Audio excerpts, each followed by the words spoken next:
Llego a la Ciudad de México con la experiencia de haber estado en 2 diócesis y las 2 diócesis en el Gran Valle de México. Mi idea es que volvamos a recuperar la identidad arquidiocesana, que nos sintamos arquidiócesis. El Papa Francisco nombró al cardenal Carlos Ayarretes arzobispo de la Arquidiócesis Primada de México, un obispo muy cercano a la realidad urbana. Sin lugar a dudas, este nombramiento implica un nuevo impulso en el caminar de esta iglesia que peregrina en la ciudad, retomando y valorando las riquezas de nuestro proceso pastoral post-sinodal.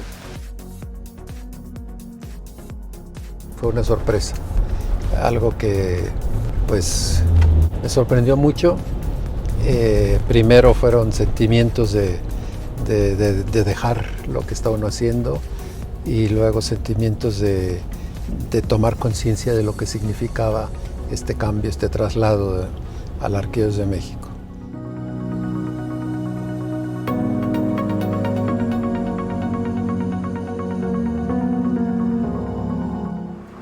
El buen funcionamiento de todo nuevo emprendimiento requiere una estructura acorde a ello.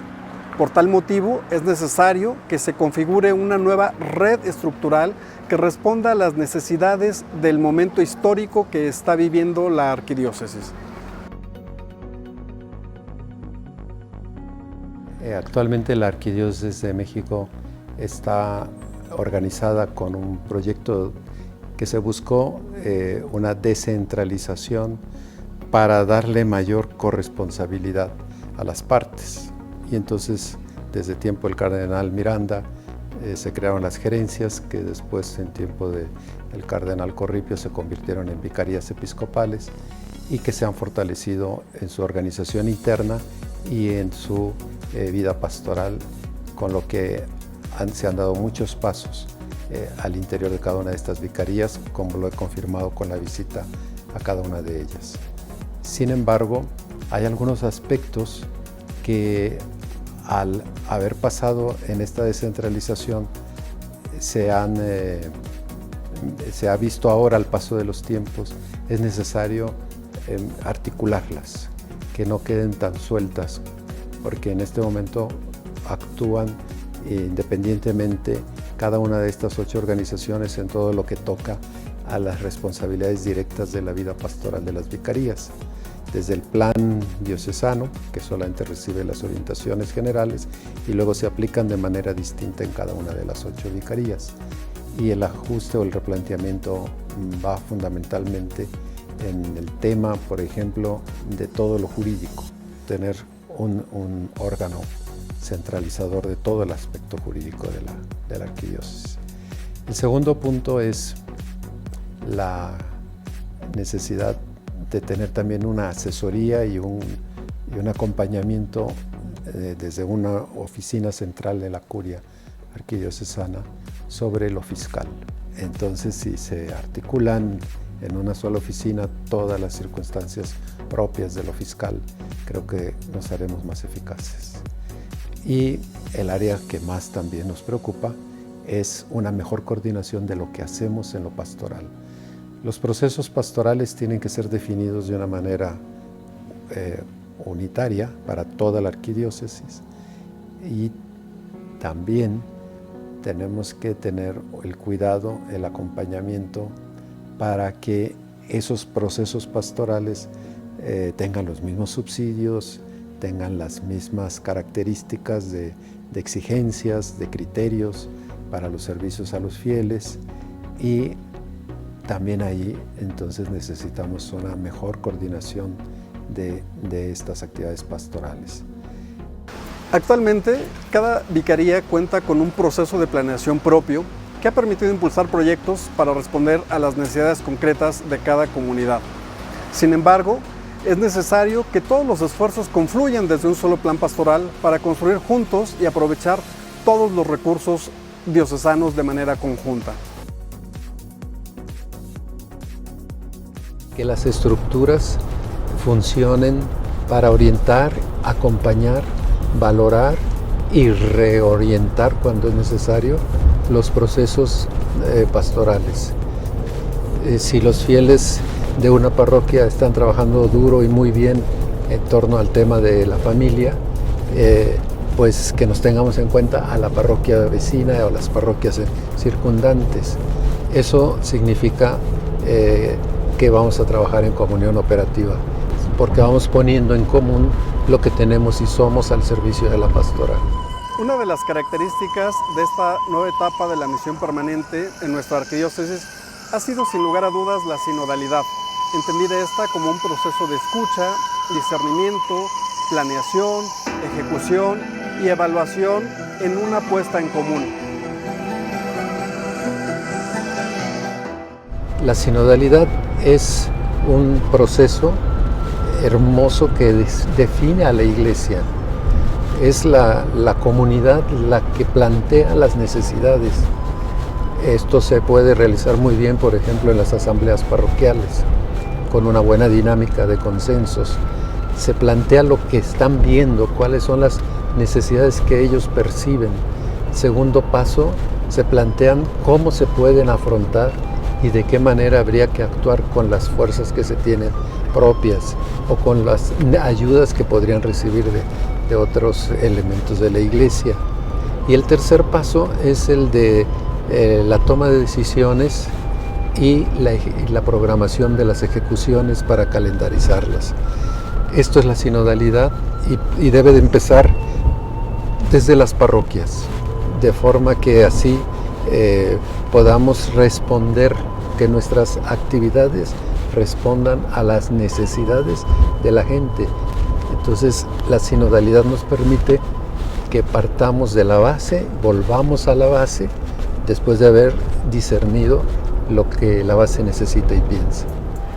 En la encuesta sobre culturas religiosas en la Ciudad de México, el testimonio de vida en comunión de los pastores fue un reclamo muy sentido por todo el pueblo fiel. Por ello se propone un nuevo estilo de convivencia fraterna y de responsabilidad compartida, ubicada en territorios específicos muy concretos. El mismo derecho canónico ya plantea dos reformas que están indicadas jurídicamente.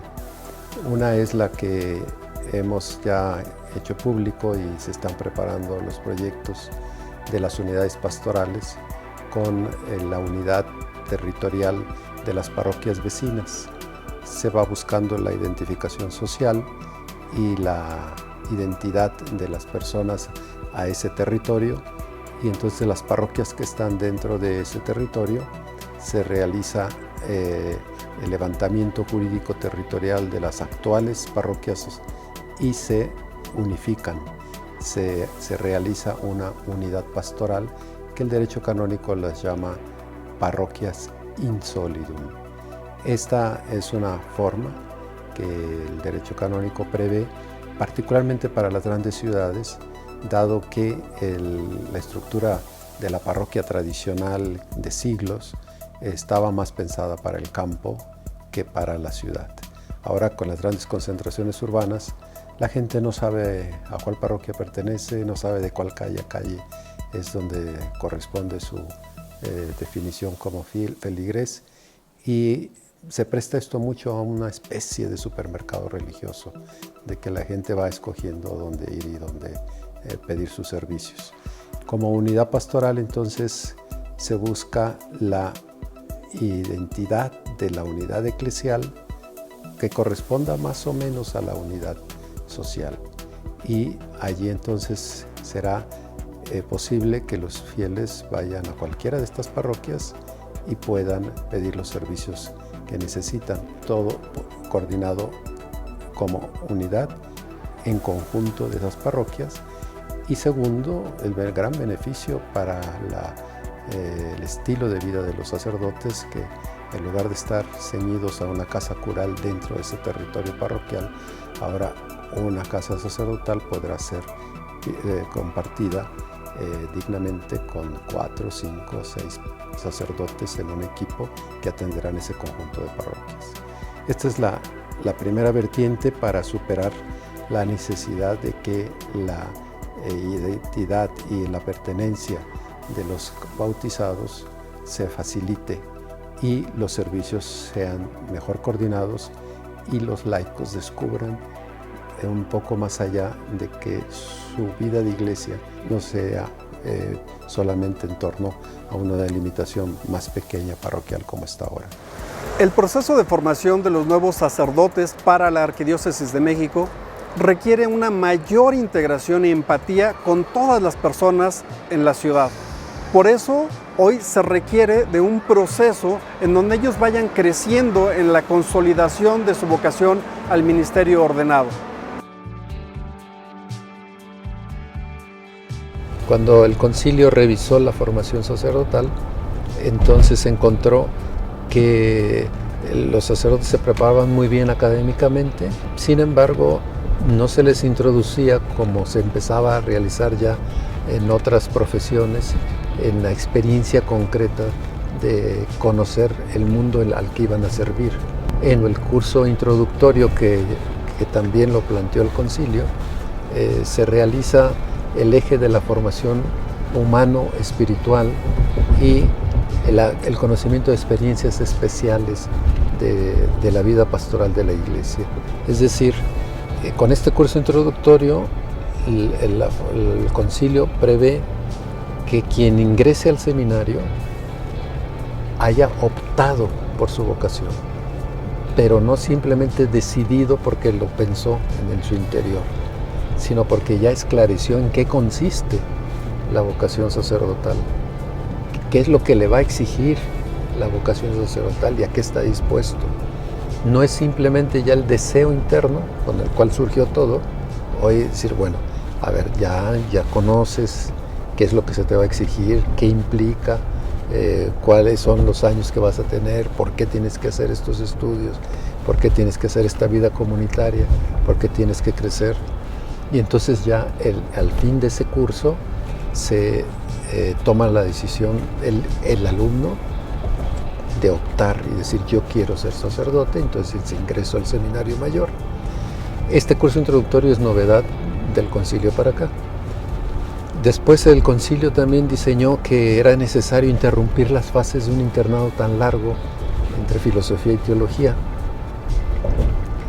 Es decir, que 7 años siempre viviendo en una institución que todo te lo da, comida, espacios, habitación, tiempos ordenados, y tú cuándo decides las cosas, si todo está ya hecho. Entonces el concilio y la ratio dice no, es necesario interrumpir esa vida de internado y volver a las realidades sociales para que conozcas cómo vive la gente, cuáles son sus sufrimientos, cuáles son sus necesidades y tengas tú la conveniente sensibilidad del pastor que los va a servir. Luego viene la etapa de la teología.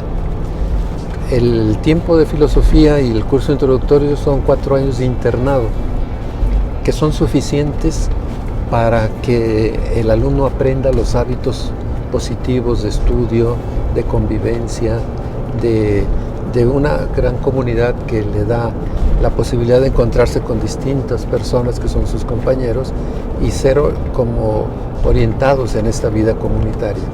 Pero los alumnos del seminario no están destinados para ser religiosos en un convento, en donde tenga que convivir siempre con 10, 15 o 20 compañeros, sino están destinados para ir a las parroquias.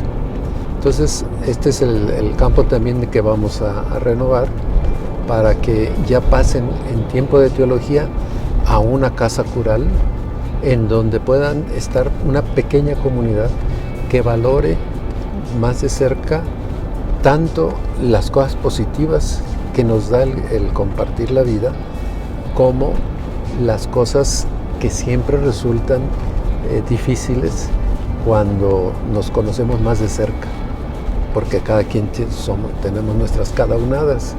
Entonces ahí surgen las dificultades en la pequeña comunidad, en la grande se diluyen y no aparecen muchas veces, pero en una pequeña comunidad sí, si este no se levanta temprano, si este no hizo tal cosa, si debió de haber hecho, estamos aquí en cortito. Y además, estando en una parroquia, tiene otras 2 ventajas muy importantes: conocer la vida parroquial en su habitual continuidad, porque hasta ahora, estando en el internado, nada más van puntualmente a hacer una actividad y regresan al seminario. Entonces no conocen todavía los procesos de la vida parroquial. Y es muy importante que cuando ya llegue a la ordenación, conozcan las estructuras, cómo funcionan parroquiales, los consejos pastorales, los de asuntos económicos, cómo se realizan las asambleas parroquiales y valoren la participación laical, que la vida de la parroquia es fundamentalmente por medio de los laicos. Nosotros les servimos a los laicos. Y esto, en 4 años de estar viviendo en esa misma comunidad, pues les permitirá tener ese aprendizaje y esa sensibilidad necesaria del buen pastor. Y la otra es que además aprenderán a vivir en comunidad y se prepararán para vivir en las unidades pastorales, ya no para vivir cada uno solito en su parroquia. Este es más o menos el derrotero de la formación sacerdotal. En el contexto de Iglesia en Salida, es necesario atender a todos los fieles en sus núcleos vitales, es decir, en el trabajo, en las universidades, etc., y cuidar ahí su crecimiento en la fe y la administración y recepción de los sacramentos. Aquellas que no están supeditadas a un territorio. Son parroquias que más bien se definen por un conjunto definido de personas que se esclarecen. Esta práctica la tiene la Iglesia desde hace mucho tiempo en lo que se llama la pastoral castrense, es decir, en los países particularmente donde hay esta relación Iglesia-Estado, en donde le permite a la Iglesia Católica atender al ejército y a las familias del ejército o a cualquier tipo de fuerza policíaca, se hace una parroquia personal para atender a esas familias en concreto. Esto que ya viene practicado desde hace 2 siglos más o menos, ahora lo pensamos para la Gran Ciudad de México, para nuestra arquidiócesis, el realizarlo con el apoyo de las empresas. Por ahí se puede empezar. Se puede ir ampliando de distintas maneras dependiendo de este sector que se defina como personas. Esto nos va a ayudar porque de esa manera, por ejemplo, lo que les he propuesto a los empresarios es que en su empresa, si es grande, o en un conjunto de empresas, se defina una parroquia personal, cuyo sacerdote o equipo sacerdotal atienda no solo al trabajador, sino también a las familias de estos trabajadores. Hoy día sabemos el tiempo que gastan los trabajadores para moverse de su lugar de origen a su lugar de trabajo. A veces son 2 horas y duplicadas ida y vuelta 4, y entonces eso hace que las personas lo que quieren es, al terminar de trabajar, descansar y estar con su familia. Lo único que no piensan es en ir a la parroquia, no solo para ir a misa, sino cualquier otra actividad que ahí se realice. Entonces, las empresas con las que hemos conversado están muy bien dispuestas, porque ya algunas tenían esta figura de capellanía. Ahora, lo de parroquia personal les da la jurisdicción para que se establezcan ya los libros de registros para poderles administrar también los sacramentos, bautismos, confirmaciones, incluso matrimonios que quieran celebrarlos en torno a la parroquia que esté más vecina en cuanto a templo, o actividades que quieran celebrarlas, si así lo hay en los espacios de una empresa, con todos sus compañeros con los que laboran todos los días, se facilitará mucho este trabajo. Esta es una expresión de Iglesia en Salida, es decir, ya no nos atenemos solo a los templos donde están los servicios, sino los llevamos al lugar de trabajo. Aquí, como digo, vamos a empezar con las empresas, pero se puede generar una serie de experiencias muy interesantes. El modelo actual de catequesis es un ofrecimiento para que los niños reciban, después de un periodo de formación, los sacramentos. Sin embargo, este esquema no impacta en la vida de las personas ni les introduce en un proceso de formación permanente para la vida cristiana. Fundamentalmente es hacer que el niño tenga una experiencia de iglesia. El niño lo lleva papá, mamá a la catequesis y entonces nos podemos quedar en que es simplemente como ir a un aprendizaje de académico, de intelectual, que tú conozcas las enseñanzas de la doctrina de la iglesia. Y tenemos que pasar a que se viva una experiencia de iglesia. ¿Qué quiere decir eso? Una experiencia de comunidad de creyentes entre los mismos niños. Los niños son muy dados a asumir una concepción de Dios con muchísima facilidad, y máxime si les viene desde la familia. Son muy religiosos, naturalmente somos, yo lo fui también, creemos y aceptamos las cosas como son. Por eso dice Jesús que tenemos que ser como niños para entrar al reino de Dios, creer en lo que Dios nos dice.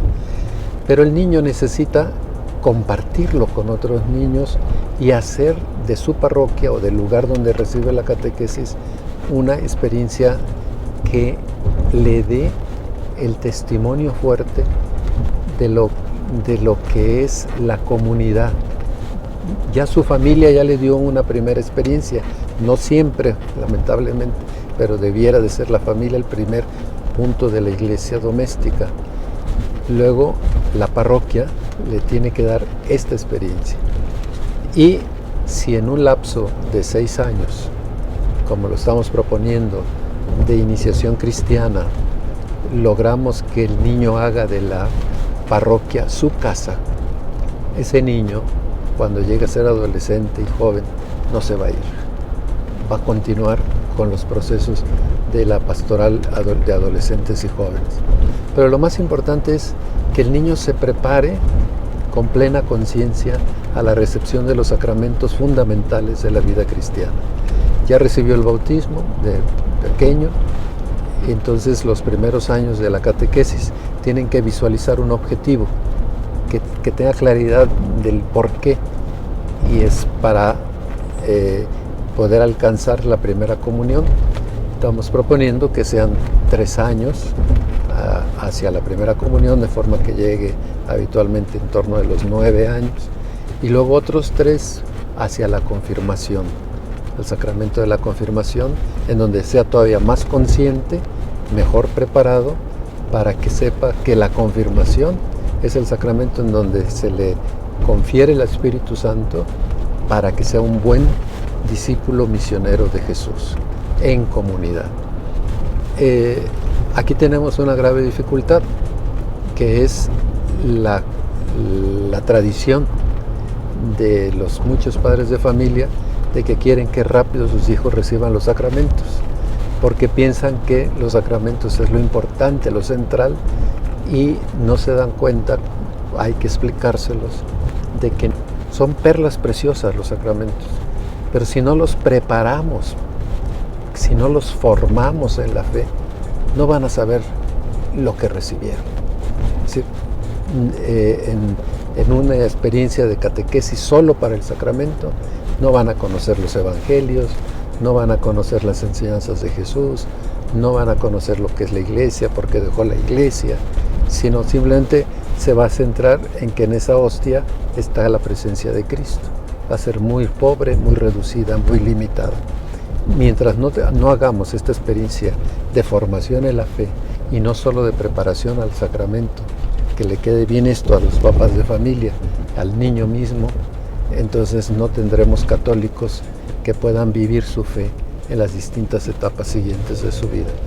Tendrán que sufrir alguna situación, a veces dramática, dolorosa, para volver a la fe.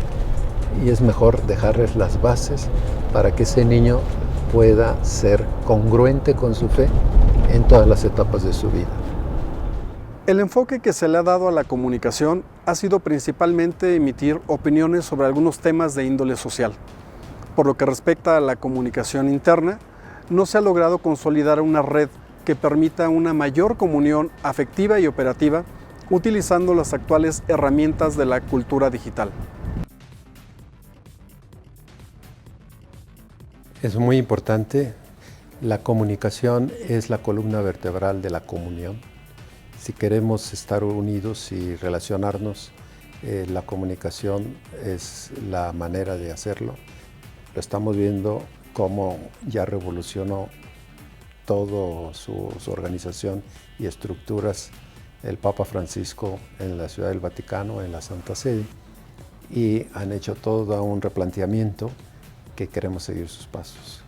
En este sentido, trataremos de ampliar la comunicación a la sociedad de manera más dialogal, es decir, no simplemente comentando lo que sucede en nuestra sociedad o lo que nos preocupa de la sociedad, sino poniendo en común el testimonio de experiencias de iglesia que ayudan a resolver esos problemas que la sociedad vive. El aspecto interno es el segundo renglón que ampliaremos, especialmente en nuestras estructuras internas de comunicación, hacia la comunicación con nuestros bautizados, sea también al interior de las actividades mismas, por ejemplo, que los que están trabajando en comunicación social nos ayuden a poner en común a todos los que están trabajando en la Comisión de Pastoral Profética, a los que están trabajando en la Comisión de Liturgia, y diseñando una serie de contenidos que les ayude y les fomente en sus trabajos, y también a su vez de que aporten lo que hacen para que pueda ser manifestado, expresado en la vida social. Entonces es todo un trabajo muy intenso, nos llevará tiempo. Ahorita es el proyecto, como todas las cosas no se hacen de la noche a la mañana, pero ya estamos en esa fase de diseño, de un replanteamiento de la comunicación inicial hacia los bautizados y hacia toda la sociedad en comunicación social, y sobre todo aprovechando que tengamos presencia en el mundo digital. A su llegada a la arquidiócesis, don Carlos quiso conocer la realidad de las vicarías, visitando cada una de ellas para tener de primera mano un panorama que le permitiera situarse en los diferentes contextos y escuchar a los laicos y al presbiterio sobre sus proyectos e inquietudes. He terminado con una sensación muy grata, muy esperanzadora, porque veo muchas potencialidades, un clero disponible, bien formado en general, con muy buena participación de los laicos, con ganas de trabajar y con alegría. Eso lo he palpado. Siento que estas visitas serán de grande ayuda.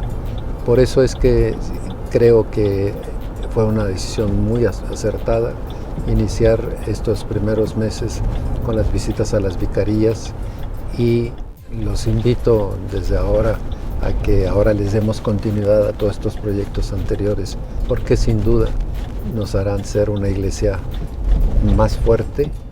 Vivimos en una de las arquidiócesis más grandes del mundo, no solo por su territorio, sino también por la población, con un mosaico de múltiples realidades socioculturales.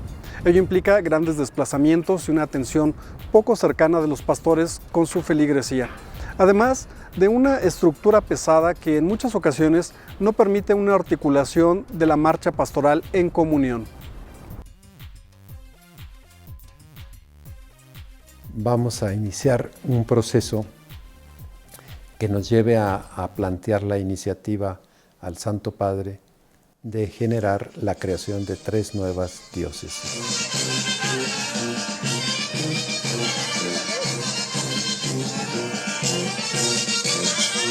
Y la figura de un obispo diocesano tendría una capacidad de operatividad y de gobierno mucho mayor para beneficio de esta propuesta de nueva diócesis.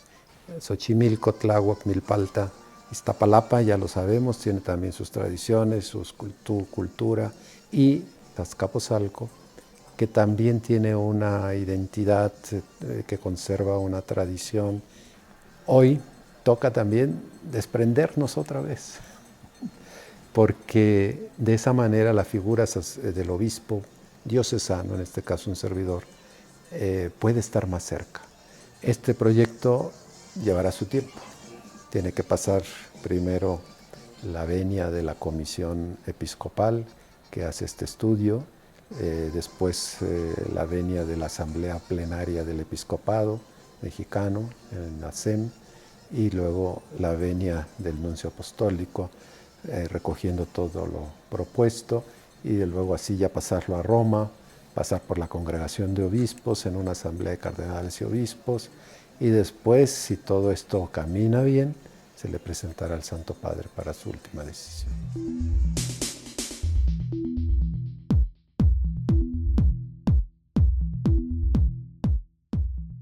Creo que es importante señalar que efectivamente no es para mí extraña la Arquidiócesis de México, y por tanto sí soy consciente desde el primer momento que recibí el nombramiento, que tuve ya una clara conciencia de la dimensión del desafío tan grande y que necesitaba poner todo lo que ha sido mi experiencia episcopal al servicio de esta gran Arquidiócesis de México.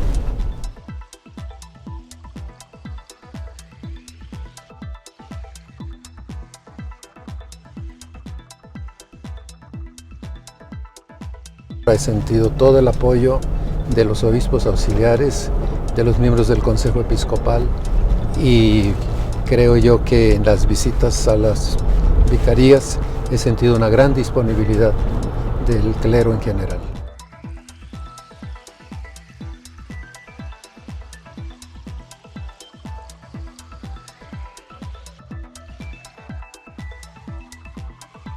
Lo que sí se necesita es mayor articulación en las actividades pastorales de la arquidiócesis, que traspasemos el ámbito, así como lo decía de las unidades pastorales, traspasar el ámbito de la parroquia a la unidad pastoral, traspasar el ámbito de la unidad pastoral a la vicaría, traspasar el ámbito de la vicaría para ser arquidiócesis.